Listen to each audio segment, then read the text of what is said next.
आज खरगोन जिला मुख्यालय स्थित नवीन कलेक्टर कार्यालय परिसर के बाहर खारक बंध डूब प्रभावित आदिवासी महिला पुरुष और अपने छोटे मोटे मासूमों को लेकर सरकार से न्याय की मांग लेकर हड़ताल पर बैठे हुए। इसी बीच पूर्व केंद्रीय मंत्री कांतिलाल भूरिया, मध्य प्रदेश शासन के पूर्व मंत्री सज्जन सिंह वर्मा, खरगोन विधायक रवि जोशी, भगवानपुरा विधानसभा क्षेत्र विधायक केदार डावर, प्रदेश कांग्रेस सचिव गोविंद मुजाल्दे, विक्रांत भूरिया और भी विधायक आदिवासियों के डूब प्रभावित आदिवासियों के बीच धरना स्थल पर आदिवासियों के बीच पहुंचे, जहां उपस्थित माधुरी बेन आदिवासी समाज के वरिष्ठों से उन्होंने चर्चा की। उन्होंने बताया कि आधा पैसा मुआवजे हमें कांग्रेस की सरकार बनी थी जब मिला था, अभी तक बाकी है। मंत्री कांतिलाल भूरिया ने कहा कि सरकार ने सुप्रीम कोर्ट का फैसला मानना चाहिए। हम आपकी बात को लेकर सरकार से चर्चा करेंगे, फिर जो भी होगा वो बात कही जाएगी। इसके अलावा आपको बता दें कि आदिवासी द्वारा शिवराज सरकार हाय हाय के नारे भी लगाए गए। माधुरी बेन ने पूर्व केंद्रीय मंत्री कांतिलाल भूरिया विधायकों से चर्चा करते हुए सारी समस्याओं को लेकर चर्चा की। मामला है और उनकी बपौती की जमीन जमीन के बदले उनको मुआवजा मिलना चाहिए। जो मुआवजा नहीं तो उनको जमीन के बदले जमीन देना चाहिए सरकार को, क्योंकि कोर्ट का भी फैसला है उनके पक्ष में। वो न कोर्ट का फैसला सरकार मान रही है, न उनकी जो भावना मांग है उसको मान रही है। सरकार बिल्कुल एक हिस्सेशाही का काम कर रही है। हमारी मांग है कि शिवराज मुख्यमंत्री आप हैं तो आप उनके आदिवासी किसानों की ज़मीन दी, उसके बदले उसका मुआवजा पूरा दें। कमलनाथ की सरकार ने 13 करोड़ रुपए दिए थे, आधा पेमेंट हो गया, आधा सरकार बदलने के बाद रुक गया, तो वो उनका पूरा उनको दे ताकि वो आज उनके छोटे छोटे बच्चे लेके आज यहाँ पर पड़े हैं भूखे प्यासे। कोई देखने वाला न कलेक्टर सुनने के लिए आ रहा, न कोई भाजपा का सरकार का मंत्री आ रहा, और उन गरीब आदमी बेचारे यहाँ पे भूखे प्यासे बैठे। तो उनको सुनना चाहिए, उनकी मांग मानना चाहिए। हम लोग भी इस बात को चीफ सेक्रेटरी को कहेंगे कि मैंने नजरअंदाज मत करो, ये 2 महीने की सरकार है, 2 महीने के बाद चले, अभी चीफ सेक्रेटरी वगैरह तो रहेंगे, फिर हम तुमको हिसाब करेंगे। हम पूछेंगे क्या आखिर में क्या मजबूरी थी तुम्हारी, गरीब आदमी के साथ तुमने न्याय नहीं किया, वो सारी बातें हैं। तो इस बात को बारिश में भी बैठे हुए हैं, बारिश में बैठे हैं, तो इससे हमने कलेक्टर को ध्यान देना चाहिए ताकि उसके जो कोर्ट का फैसला है उसके ऊपर पालन कराए। ये हमारी मांग है।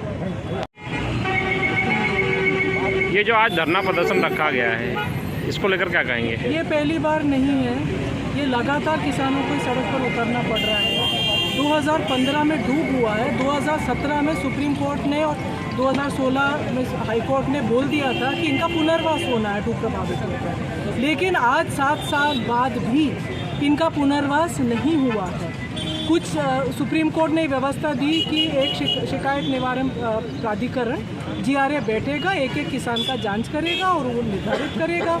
129 प्रकरणों में निर्धारित हो चुका था, लेकिन उसमें अब अभी तक राशि नहीं दी गई थी। जब आंदोलन हुआ था 2019 में, तब जाके आधी राशि दी गई थी, आधी राशि उनकी रह गई है। 128 किसानों को 1 रुपया भी पुनर्वास का अभी तक नहीं दिया गया। तो इसमें ज़मीन के बदले ज़मीन और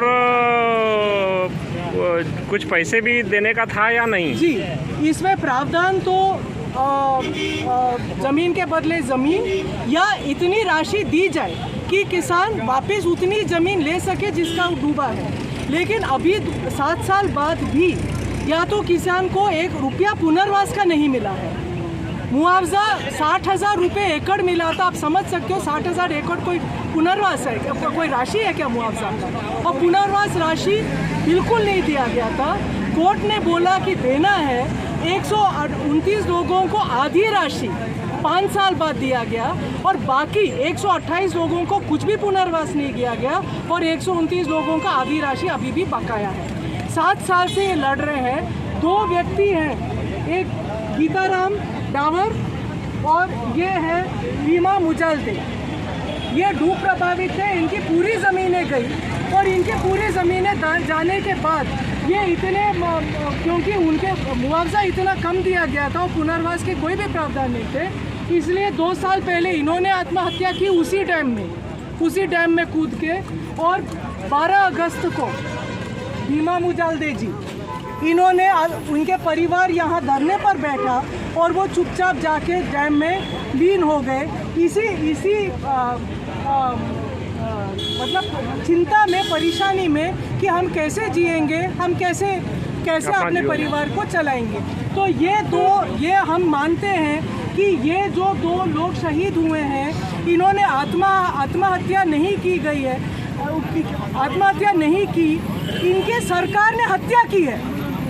ये संस्थागत हत्या है 2 आदिवासियों की। और कितने मौत देखने पड़ेंगे इसके पहले कि सरकार की नींद खुलती है और सुप्रीम कोर्ट के आदेशों का पालन करती है। सुप्रीम कोर्ट के आदेशों का पालन भी नहीं हो रहा है अभी, और किसान जो है इतने परेशान होके भूखमरी में आत्महत्या करने लग गए हैं डूब प्रभावित। क्या नाम है आपका? मेरा नाम माधुरी है, मैं जागृत आदिवासी दलित संगठन की कार्यकर्ता हूँ। ये कौन से मामले को लेके ये धरना प्रदर्शन हो रहा है? यह हमारा खारक बांध के डूब प्रभावित के बारे में हम यहाँ धरना प्रदर्शन कर रहे हैं। तो क्या कारण हो गया था? ये 2015 से सुप्रीम कोर्ट का आदेश है।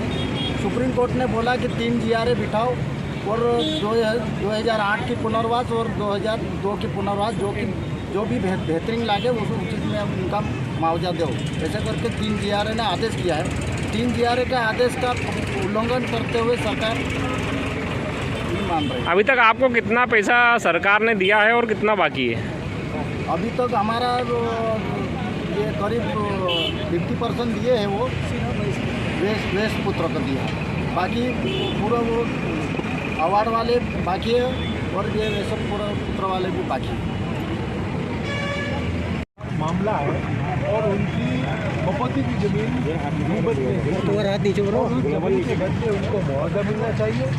मुआवजा नहीं तो उनको जमीन के बदले ज़मीन देना चाहिए सरकार को, क्योंकि कोर्ट का भी फैसला है उनके पक्ष में।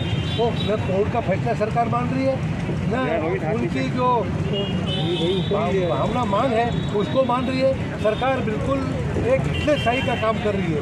हमारी मांग है कि शिवराज मुख्यमंत्री आप हैं तो आप उनके आदिवासी किसानों की ज़मीन दें, उसके बदले उसका मुआवजा पूरा दें। कमलनाथ की सरकार ने 13 करोड़ रुपये दिए थे, आधा पेमेंट हो गया, आधा सरकार बदलने के लिए रुक गया। तो वो उनका पूरा उनको दे ताकि वो आज उनके छोटे छोटे बच्चे लेके आज यहाँ पर पड़े हैं भूखे प्यासे, कोई देखने वाला नहीं, न कलेक्टर सुनने के लिए आ रहा, न कोई भाजपा का सरकार का मंत्री आ रहा, और उन गरीब आदमी बेचारे यहाँ पे भूखे प्यासे बैठे। तो उनको सुनना चाहिए, उनकी मांग मानना चाहिए।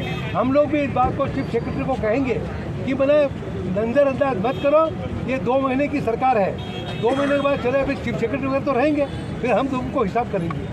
हम पूछेंगे क्या आखिर में क्या मजबूरी थी तुम्हारी, गरीब आदमी के साथ तुमने न्याय नहीं किया, वो सारी बातें हैं। तो इस बात को बारिश में भी बैठे हुए हैं, बारिश में बैठे हैं, तो इससे हमने कलेक्टर को ध्यान देना चाहिए ताकि उसके जो कोर्ट का फैसला है उसके ऊपर पालन कराए। ये हमारी मांग है।